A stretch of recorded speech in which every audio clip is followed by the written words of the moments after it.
Isso aqui é poderoso isso. Quando você entende, a chance de você manter o limite é muito maior.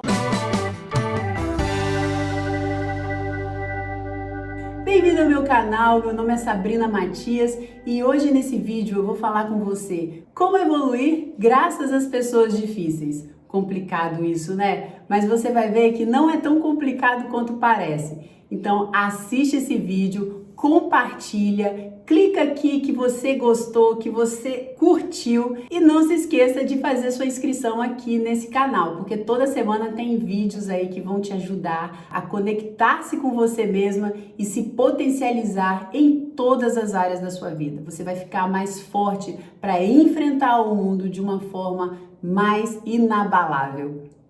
Esse assunto ele é um assunto complexo, ele é um assunto que muitas pessoas não gostam nem de falar muito sobre ele. Por quê? Porque você lidar com pessoas difíceis é algo que dói e dói no profundo da alma. Não é algo que dói mais ou menos não, dói muito, dói muito. Só que se você souber como entrar nesse relacionamento e como permanecer num relacionamento desse, sem enlouquecer, vamos dizer assim, ou ele não tem muito meio termo, você lidar com gente difícil, ou ele vai te levar para um lado de enlouquecer mesmo, de perder a sua identidade, de você se transformar numa pessoa que você nem conhece, que você não sabe, que no final você fala assim, gente, quem é esse ser humano? Se você não for para esse lado, ele te leva para um outro,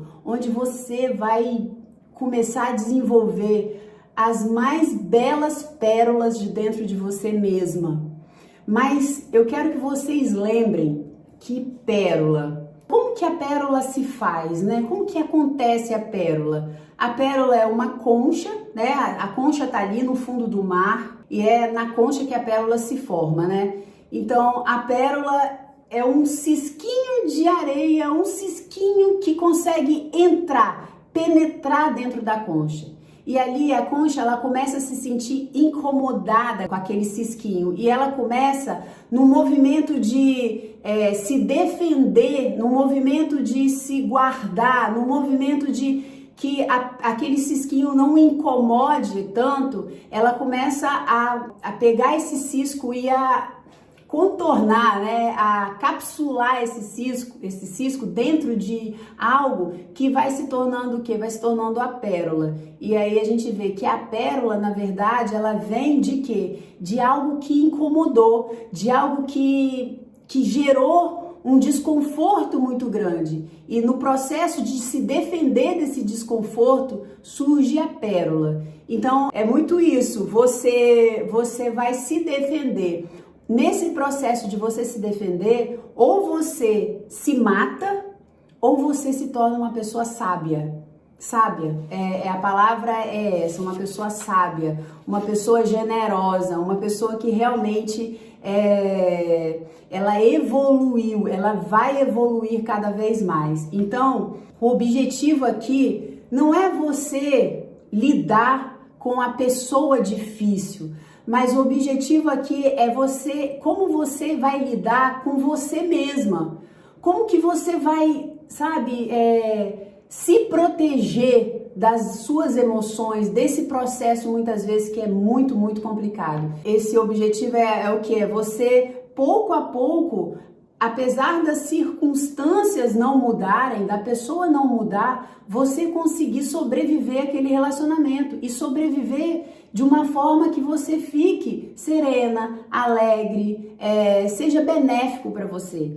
E uma coisa que eu estava pensando hoje, eu lembrei o quanto que isso já está no processo de patologia, né? Que ele acaba desenvolvendo no outro, nesse relacionamento, ele acaba desenvolvendo no outro, ela fica desorientada. Essa pessoa que, vamos supor, eu me relaciono com alguém difícil, com um temperamento complicado, com uma pessoa que impõe muito sobre mim, esse tipo de relacionamento, ele deixa você desorientada. Esse desorientado, ele faz com que você comece a pensar se é ela que tá errada ou se é você que tá errado. Você nunca tem a certeza de quem é que tá errado. Sou eu ou sou ela? Eu tô falando num nível de como eu falei, num nível de pessoa difícil hard, tá? Bem hard, quase um transtorno de narcisismo, quase assim, um borderline, uma pessoa que realmente seja bem complicada. E ela sempre faz você achar coisas ruins de você mesma. Ela faz de uma forma que você sempre se culpa no final. No final você é a culpada. E o pior é que ela tem esse poder de fazer você acreditar que você foi o culpado, que você é culpada, porque de tão desorientada que ela te deixa nessa relação, sabe? Uma desorientação assim, será que é isso mesmo que eu tô pensando? Será que ela quis dizer isso mesmo? Ai, meu Deus, será que eu tô maldando isso? Ou ela tá falando isso mesmo? Às vezes até nesse desorientado mesmo. Você tá sempre duvidando de você. Então, uma das coisas que eu quero trazer para você é essa clareza do que esse relacionamento acaba desenvolvendo em você. Pra quê? Pra quando você... Ah, Sabrina, mas eu sei que eu tô vivendo um relacionamento abusivo, eu tô vivendo um relacionamento com uma pessoa muito complicada. Mas se você souber quais são os tipos de comportamentos que acaba desenvolvendo em você, você pode chegar e falar assim, nossa, isso aqui tem tudo a ver com uma pessoa de relacionamento abusivo. Então, o problema não tá comigo, o problema tá com ela, porque como eu falei, esse tipo de pessoa faz com que a culpa venha sempre para você. E nesse processo de você se sentir culpada, você recua. Nesse processo de você se sentir culpada, você fala assim, não, ok, tudo bem. Você deixa ela avançar os seus limites, sabe? Esse é o problema, porque num processo, numa relação dessa, tem sempre o abusador e o abusado. Tem sempre essas duas pessoas, o manipulador e o manipulado. Então tem sempre aquele que age e aquele que se deixa levar. São dois personagens nessa relação. Dois personagens que estão ali. Então se você, a partir do momento que você deixar de fazer, você tá na mesma relação, mas se você deixar de fazer o papel de vítima, o abusador, o manipulador vai acabar. Porque ele não tem como ser manipulador se você não deixar-se ser manipulado. Isso aqui é poderoso, isso. Parece uma coisa boba, mas quando você entende que você não é doida, que você não, que sabe, que você tá certa naquilo que você tá pedindo, naquilo que você tá falando, a chance de você manter o limite é muito maior, porque a força de você chegar e falar, eu sei o que eu tô falando, eu sei o que eu tô pedindo, eu sei o que eu estou, sabe, requerendo. Então você mantém aquele limite e ele não consegue avançar, ele vai recuar. Porque ele só avança, o manipulador, a pessoa que age, ele só avança porque você deixa. Ah, Sabrina, mas você não conhece, mas você deixa. E se você parar para olhar, observa essa pessoa, ela não é manipuladora e abusiva com todas as pessoas. Ela não é. Pode ver, observa isso. Aí você pergunta, por que não? Porque nem todo mundo recua diante desse processo dela, de avançar, de manipular. Então, quando ela se encontra com essa pessoa que não recua, ela recua. Só que agora ela sabe que você recua. Então ela vai para cima de você com tudo. Talvez nesse primeiro momento, quando você estabelecer suas estacas mais fortemente, ela vai tomar um choque. Mas aí é aquela coisa, é a hora que a gente tem que pedir a sabedoria divina, né? Pra gente estabelecer essas estacas, esses limites, sem gritar, sem esbravejar, entendendo que se ela avançou, a culpa é minha. A culpa é minha de alguma forma, porque eu me deixei fazer assim, eu deixei que ela fizesse isso. Então a gente também não pode jogar a culpa totalmente sobre ela, porque às vezes nós fazemos o outro abusador. E olha que loucura isso, gente, porque você nesse papel, muitas vezes que a gente desempenha de passividade, de vitimismo, você coloca o outro nesse papel de abusador e às vezes ele nem é. Às vezes ele nem é, às vezes ele é uma pessoa tranquila, mas você, sabe, quando ele tem uma tendência, mas aí tem uma tendência mais forte para fazer isso, vamos dizer assim. Mas aí quando ele começa, ele percebe que quando ele grita, quando ele é mais grosso, você recua, o cérebro dele vai entender o quê? O cérebro dele vai entender que se ele gritar, se ele esbravejar, se ele for grosseiro, ele consegue avançar. Então essa vai ser a saída, esse vai ser o caminho que o cérebro dele vai usar sempre para conseguir aquilo que ele quer, porque nós estamos nesse processo, todo mundo está tentando conseguir aquilo que ela quer, e a gente às vezes não tem tanta coerência do que é bom para mim, o que é bom para você e o que é bom para o todo. Então às vezes eu tô defendendo algumas posições que às vezes eu vou falar assim, não, isso é o melhor. E aí, às vezes não é o melhor. Às vezes não é o melhor. Então, nós não somos os donos da verdade. Nós não somos aqueles que detemos, sabe, a sabedoria, toda a sabedoria da humanidade. Então, nós temos que entrar num processo de humildade para entender a hora que realmente a gente tem que ceder ou não. Só que o problema é que o abusador, o manipulador, o abusador, essas pessoas com um temperamento muito difícil, elas nunca cedem. É você sempre que cede. Uma primeira característica. Começa a perceber, nunca é ela que cede, é sempre você que vai ceder. É sempre você que vai chegar e vai recuar. Seja se sentindo culpada, seja se sentindo errada, seja se sentindo a pessoa que nunca sabe de nada. Então ele vai fazer você sempre recuar. Isso que eu quero trazer para vocês hoje, essa clareza de como essas pessoas fazem você se sentir para que elas consigam ganhar terreno, para que elas consigam fazer você recuar. Então a primeira, porque ela sempre nos faz sentir o quê? Desorientada, porque elas têm essa capacidade de fazer o quê? Você nunca saber se você tá certa ou se você tá errada.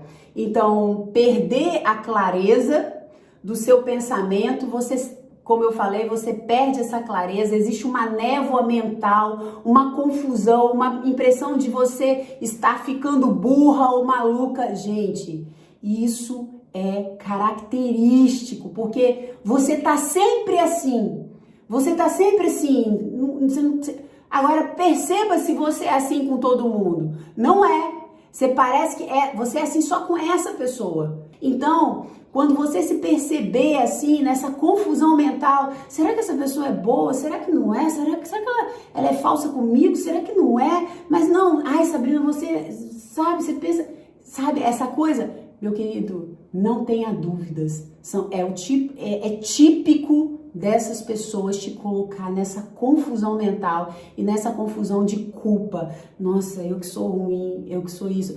Aí a pessoa fala, nossa, que isso? Como eu ia falar isso de você? Aí é a hora que buga o cérebro. Buga o cérebro, porque o seu cérebro, ele lê aquelas informações, né? O gesto, a risadinha sarcástica, aquilo tudo. Não, aí a pessoa fala, então você buga. Confusão mental. Confusão mental. E essa confusão mental é a chave para que ela, sabe, ela tenha você na mão. Porque você sai da sua racionalidade, você tá sempre se achando ruim, sempre se achando uma pessoa má, sempre se achando uma pessoa que tá pensando a mais do que deveria pensar. Então, é confusão mental e isso não tem nada a ver com você, com a sua dificuldade de entender as coisas. Você está num relacionamento com uma pessoa que não é tão legal. não é bacana. Então elas são obscuras. Uma hora ela se mostra de uma coisa, daqui a pouco ela se mostra de outra forma, daqui a pouco ela fala uma coisa com você, a cara dela tá contradizendo o que ela tá falando. Ela tá falando uma coisa, mas o seu cérebro tá olhando para ela e tá falando, tá olhando para você e tá falando, sabe? O seu cérebro tá lendo o que a cara dela tá falando para você. Então, cuidado. Se você tá numa confusão mental, cuidado, você está num relacionamento com uma pessoa complicada, com uma pessoa difícil. Não toma a culpa para você, porque é a culpa que te desestabiliza. A culpa te desestabiliza. E você recua, e ela continua fazendo esse joguinho. E outra coisa também, sentir-se desestabilizado, atordoado, você ficar feito cego em tiroteio e não saber como reagir. Você não sabe como reagir. Você tá sempre pego de surpresa. Então, ela te faz isso. E aí, gente, eu não tô falando de um grau de psicopatia elevado, porque é o que eu tô te falando, ela vai avançar à medida que você recua. Então, quanto mais você recua, mais forte essa pessoa vai se tornando. Isso pode acontecer, gente, às vezes com marido e mulher. E assim, não vou falar que o cara é psicopata. Às vezes a gente acaba entrando nesse jogo. O cara, vamos supor, o cara, ele é um cara meio fila da mãe, assim. Então, eu vou botar uma pessoa que trai. E aí, o seu cérebro lê o que está acontecendo. A gente é programado para entender as coisas. A gente lê a linguagem corporal. Você tem essa capacidade. Então, o que acontece? É aquela coisa assim, você que tá doida. Você tá vendo, tem alguma coisa errada, as coisas estão acontecendo. Lógico, se você for uma pessoa com a sanidade mental, né? Tem uma saúde mental. Você fala, tem alguma coisa esquisita, tem alguma coisa errada. Aí o cara, você é louca, você é doida. Você pensa, mas aí você fala assim, mas tem alguma coisa, sabe? Ou aí é aquela coisa, a gente vai ficar se enganando. Ou você deixa pra lá, ou então você vai avançar e a pessoa vai sempre falar que você tá doida. Coisa que homem adora falar. Você tá doida, você tá maluca, você tá doida. Não é só seu marido, não. A maioria dos homens são ótimos para falar isso. Você tá doida. Então, assim, cuidado que tô falando que todos os maridos são psicopatas, não, gente. Me entenda, é porque são formas de se defender também. Então, a gente vê uma coisa, a gente entende uma coisa e a gente fala assim, eu não consigo confiar em mim. Por quê? Porque ele te coloca nessa situação. Relacionamento com esse tipo de pessoa também te desencadeia em você o medo de agir errado, de sentir-se, sabe, o tempo inteiro se você erra com o outro, não tem problema, mas você tem um receio de errar com aquela pessoa, de errar, e você fica meio que indefeso. Então você fica sempre com aquele medo de agir, de falar, de errar, de tomar decisões, de fazer alguma coisa, porque você tem esse medo, já tá dentro de você. Então, medo de errar a gente tem que ter, mas é como se com ela, esse medo de errar é acima do limite. Então, isso não tá legal, isso é errado. Você é adulto, todo mundo erra. Por que com ela você não pode errar? Por que com ela você não pode queimar uma comida? Por que com ela você não pode escapar uma poeira, vamos dizer assim? Por que com ela você tem que ser aquela pessoa que tem que ter ligado no dia do aniversário dela? Você não podia ter esquecido. Entendeu? São essas coisas que esse tipo de gente exige da gente e a gente se deixa exigir. E a gente recua e ela cresce. Como assim? Você esqueceu o meu aniversário? Você não me ligou? E você fica meio que assim. Aí vem aquela culpa, aquela coisa, situação. Não, ok, peraí, desculpa, errei, foi mal, mas vamos continuar? Vai matar? Vai morrer? Todo mundo vai morrer porque esqueceu o seu aniversário? E outra coisa que eu lembrei agora é assim, quando essa pessoa te liga, Quando você olha o nome dela no telefone, te dá uma coisa ruim. O primeiro rompante, presta atenção, o primeiro rompante que você tem é, tipo assim, não quero atender. Tipo assim, E depois você começa até a ficar com medo. Quando o telefone toca, você começa a ficar com medo de ser a pessoa que está ligando para você. Você não quer lá ver o nome dela. Então, presta atenção. Essa pessoa está com um domínio sobre você. E às vezes, gente, eu não tô falando de uma situação, como eu falei, de marido e mulher só, ou de chefe e funcionário. Tô falando, às vezes, uma relação de amizade,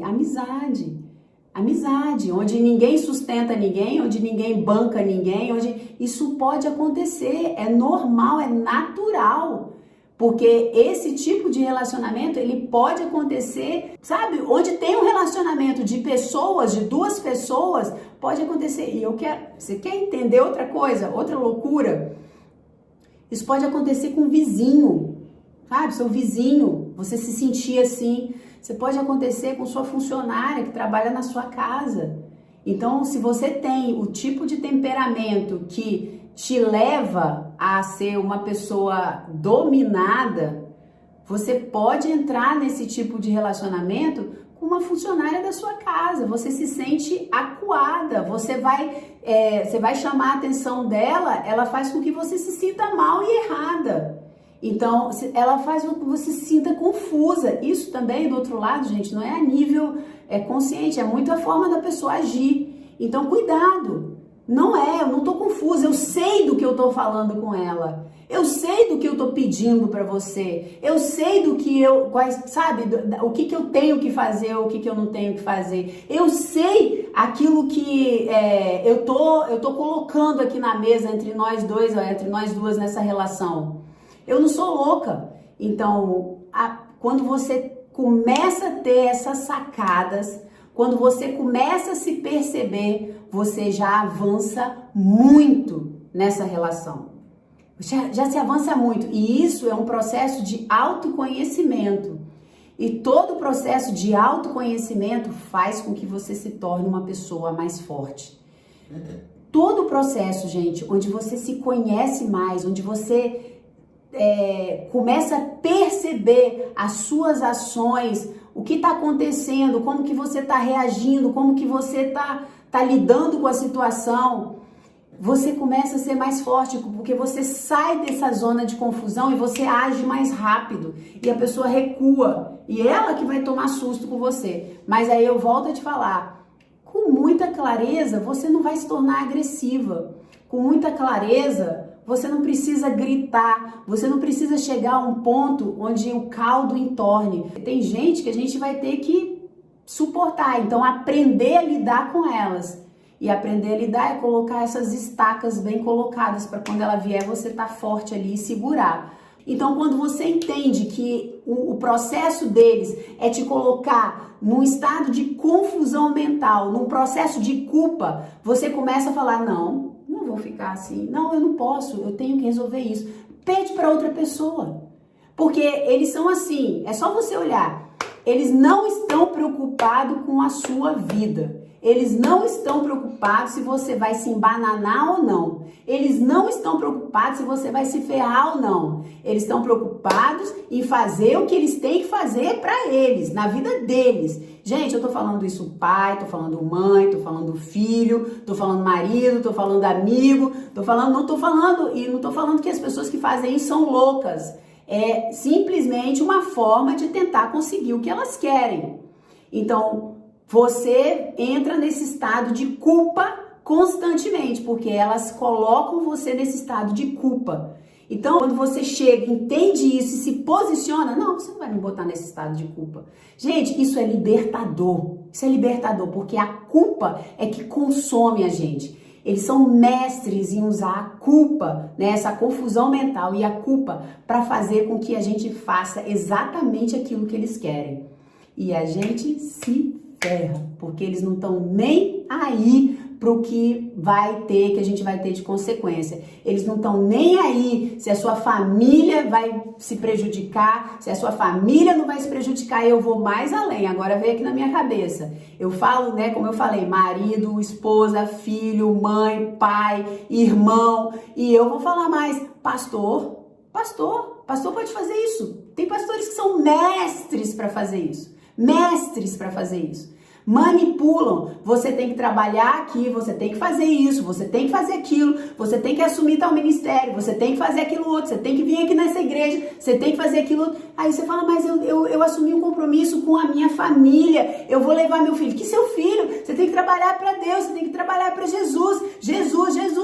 E você fala, mas aí, o que a gente vê? Pessoas com famílias destruídas. Pessoas com famílias destruídas, por quê? Porque pastores religiosos usam disso, né? Falo pastor, falo gente aí, pai de santo, qualquer outra pessoa, guias, pessoas com autoridades que fazem isso para quê? Porque elas estão preocupadas com o dela e elas não estão nem aí com o seu. Então a gente tem que ter outra coisa que a gente tem que ter muito claro, é nossas prioridades. Quais são nossas prioridades? Minha prioridade número 1 é o quê? Minha saúde. Eu preciso ter saúde, né? Depois de Deus, minha relação com Deus, mas relação com Deus não tem nada a ver com ir ou não na igreja. Nada a ver. A sua fé em Deus não tem nada a ver com isso. Nada a ver com isso. Então, muitas pessoas eu vejo, elas estão presas a esse processo dentro da igreja, porque pastores são pessoas que usam isso. Líderes religiosos, padres, pai de santo, guia espiritual, mãe de santo, eu não sei o que for, mas pessoas que você deixa estar ali na sua vida como pessoas que você são seus mentores, são seus guias. Então, cuidado! Então, vocês entendam, não é só uma pessoa psicopata, são pessoas que estão interessadas na vida delas, no que elas têm para fazer. Então, se elas acham alguém para resolver a vida delas, que ótimo! E elas acabam manipulando isso, manipulando. Então, assim, destrói, gente. Destrói a vida. Aí é o que eu falei, você tem que ter as suas prioridades. Eu preciso ter saúde. Eu preciso ter saúde. Quer ver uma coisa que eu via muito? Eu sou pastora. Então, antes, quando eu acabei sendo ungida pastora, eu não fazia parte da igreja que eu faço agora. Eu fiz anos parte de uma outra igreja. E aí, olha só que louco o negócio. Por isso que eu falo com vocês, alertando isso para vocês. E quando vocês entenderem isso, vai ser libertador para vocês. Quando eu fui ungida pastora, a gente acha que a gente tem que estar ali à disposição de todo mundo a tempo e a hora das pessoas. E as pessoas acabam percebendo isso. Se você não tem clareza de separar as coisas, o que aconteceu? Eu quase perdi minha família, meu casamento quase destruiu, quase perdi o amor dos meus filhos, quase tudo, ia arrebentar com tudo, sabe por quê? Porque era assim, não, você tem que me atender, você tem que me ouvir, você tem que vir aqui pra igreja, você tem que atender fulano tá morrendo, E aí você fala assim, caramba, você não tem vida, você tá ali pra quê? Pra atender os outros. E as pessoas não estão nem aí se você tem vida ou não, se você, sabe, tem que fazer um exercício físico ou não, se você tem que ficar ali na sua casa sem fazer nada ou não, porque todo mundo tem que ter um momento de não fazer nada. E a pessoa fala assim, nossa, mas como assim? Eu vou ficar aqui, tô morrendo, meu casamento tá acabando, e você tá em casa, do lado do seu filho, sem fazer nada? Tô em casa do lado do meu filho sem fazer nada. Você tem que aprender a separar as coisas. Você tem que aprender a priorizar você, família, saúde, outros. Tem que fazer parte da sua vida. Tem que ajudar, tem que estar ali pronto para ajudar essas pessoas. Mas você tem que saber que existem ordens. Não adianta você ir lá e se jogar lá e depois você perder tudo e adoecer e morrer. Porque o que tem de gente aí, pastor, pulando, se suicidando, por causa de muitas coisas assim. Porque doaram a vida toda para as pessoas e as pessoas simplesmente vão embora. E aí quando elas olham, cadê? Elas não têm nada, elas não têm família, elas não têm filho, não têm mulher, casamento é uma desgraça, tá tudo horrível, acabou tudo. Então, essa situação, dessa névoa, dessa culpa, ela pode vir de todos os lados. É você que tem a responsabilidade com a sua vida de guardar seu trabalho, sua saúde, sua família, saber fazer o equilíbrio entre o que é seu e o que você pode ajudar. Ajudar o outro é a coisa mais maravilhosa que existe. Você ajudar, você tá pronta para o outro. Mas isso não pode ser o seu número 1, porque você tem outras áreas que são importantes também. Porque você tem uma vida, porque você não pode viver a vida dos outros. Porque muitas pessoas, elas querem fazer isso, elas querem que você viva a vida delas, que você resolva o problema delas. Elas têm que aprender a resolver o problema delas. Você tá aqui, você tem seu horário de trabalho, você tem os dias que você ajuda, tem os dias que você ampara. Porque antes era assim, a hora que ligava eu tava lá. Então minha filha olhava pra mim, às vezes a gente ia começar uma conversa, eu ia lá e atendia telefone. Na época muito de telefone ainda, atendia o telefone pra ajudar. E isso era 24 horas na minha vida. Não tinha mais tempo, aí você tá esgotada, você não tem tempo pra marido, você tá cansada pra marido, você tá cansada pra filho. Até o dia que eu comecei a falar não. Só que isso não é fácil, porque a culpa vem e te assola, te encaçapa você falar não. Mas você tem que entender o seguinte, as pessoas estão tentando salvar as suas vidas. Então é como se estivesse se afogando. As pessoas estão se afogando. E se elas tiverem, se você for ajudar, se você não tiver forte, firme, elas vão te pegar, elas vão te puxar e elas vão te matar junto com elas. Cuidado. Porque é isso que acontece. Quando você não tem essa clareza, você é puxado e você morre junto com elas. Então, quais são os seus valores? Quais são as suas prioridades? A primeira coisa que Deus te deu como prioridade é cuidar de você. Você é o templo do Espírito Santo. Por isso que eu falo, você é um espírito. Você é feito à imagem e semelhança de Deus. Você é um espírito, porque Deus é espírito. Você tem uma mente, essa sua mente é onde habita suas emoções, seus pensamentos, é onde estão suas lembranças, é a sua máquina. Você tem uma máquina para te servir. E tudo isso está dentro de um corpo. Você tem como prioridade cuidar de você, porque se você não cuida de você, você morre e não vai ser produtivo para ninguém. Então você tem que se manter saudável, são, você tem que se manter, sabe, coerente. E aí depois o quê? Você tem que cuidar de quem? Você tem que cuidar, lógico, né? Isso eu tô falando já, eu nem tô levando em consideração sua vida espiritual com Deus, porque isso aí é o número 1, tá? Eu não tô nem falando isso, eu tô falando daqui para baixo. Então, primeira coisa é você tá bem, tá saudável, tá forte. É igual no avião. Quando o avião tá para cair, tá ali naquela... Para cair não, gente. Quando o avião tá ali oscilando, o que faz? Desce as máscaras, eles falam o quê? Bota a primeira máscara em você e depois na criança, né? Fica bem, fica firme, fica forte, porque aí você pode ajudar. Então fica firme, fica forte, cuida de você, cuida da sua saúde, cuida da sua vida espiritual, cuida, sabe? Cuida de você, cuida da sua mente. Aí você tá bom, você vai estar bem, vai estar forte para ajudar as pessoas. Não misture isso. Não tente ajudar o outro e se matar. Não tente ajudar o outro a se matar, porque isso aí não vai funcionar. Não vai funcionar mesmo. Tá bom? Beijo, tchau!